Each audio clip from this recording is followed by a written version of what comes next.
Last 1 and 13 seconds po tayo mga kaibigan dito sa fourth quarter. Fight between Al Iskandar and JT Limestone.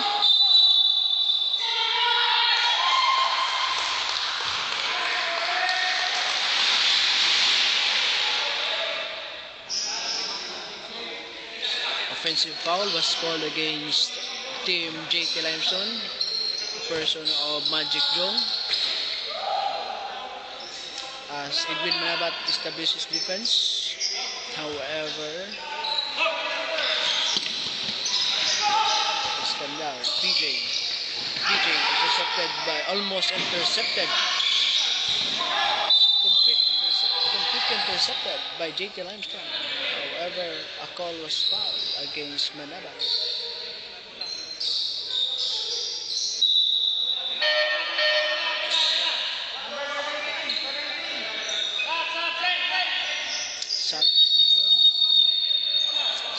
Substitution for team Al Iskandar. Cañete back in the game.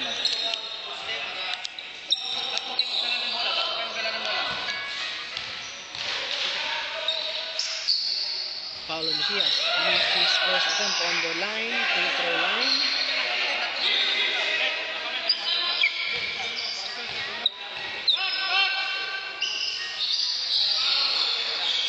Rebound, Papilera from EC2, that may score 69-72. A 3-point lead by team Al Iskandar with 50 seconds remaining in the game. Cañete finds PJ was fouled by Papilera. Sayang, sabi ni PJ, bola na sana ni Ryan, and that would be converted to 2 points. Pero a foul was called before that. Both teams are on penalty. PJ is on the line for 2 free throws. PJ, this is how you're gonna do the free throw. Mali pala, mali. Sabi niya, mali. I have to do my homeworks.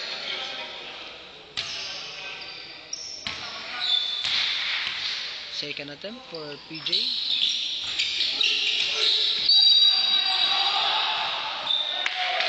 The foul was committed by Bossing.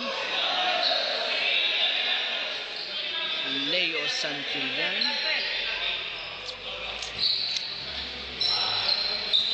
Both teams are on penalty, so this means 2 points, 2 free throws for Manabat.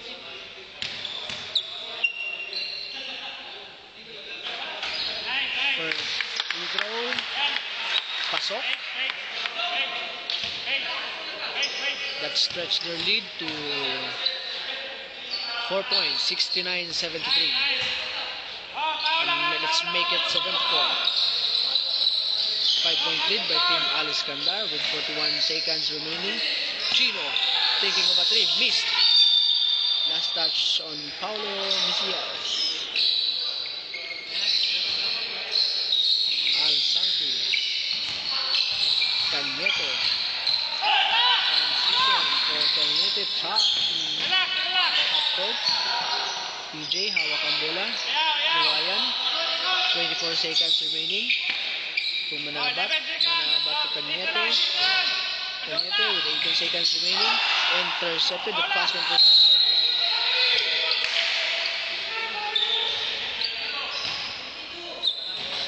intercepted by JT Limestone. That pass, however, Mr. Mesias was fouled in the half court by Cañete.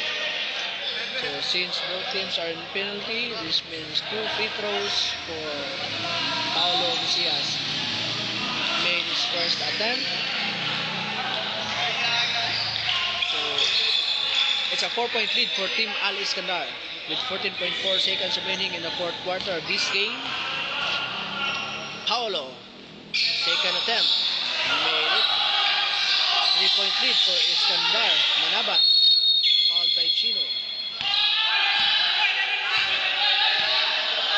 Making time remaining, 10.5 seconds. The last and final quarter of this game.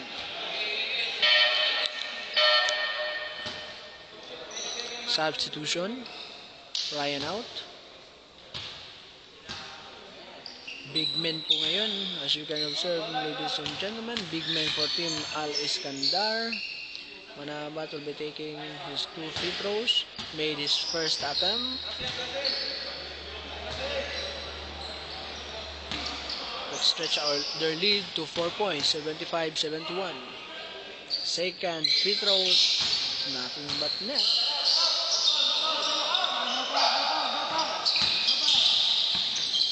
Papilera to Magic Jong made a 3-pointer. 2-point lead for Iskandar. 76-74 for Team Iskandar.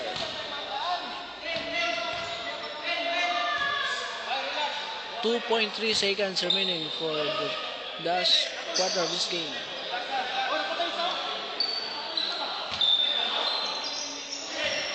Ang isa wala na kwan. Wala na save.